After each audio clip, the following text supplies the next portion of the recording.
is no written record of how these things were made, shaped, moved, quarried, anything. All we have is the clues left in the stone. So this hippie implies that we really have no idea on how the Inca transported, shaped, or stacked the stones used for their structures, and sort of hints towards some sort of secret technology as an attempt to sell the book that he advertises at the end, which I'm sure is very well sourced and accurate. But we actually do have a good idea on how the Inca did all these things. We know where their quarries were, where they got stone from, and can even see abandoned stones that never made it to their destination. And from both indigenous and Spanish accounts, we know that they used rope, and even stones that were used sometimes show marks from the rope that was used to pull them.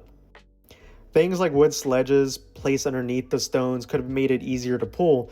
And you might notice that these stones are all rounded on the edges, and this might be because it would have helped prevent fracturing of the edges during transportation to their destination.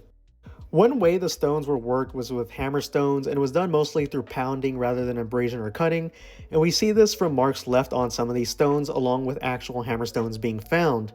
Another way is wedge stones, and we even have marks at their old quarries where you could find where they would have put wedge stones to break the stone into evenish lines.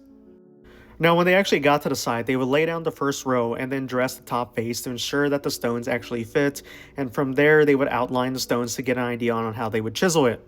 The stones on the top would either be put on by a simple scaffold or earth ramps.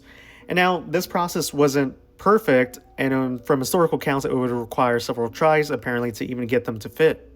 So there you have it. Nothing mysterious, just hard work and ingenuity.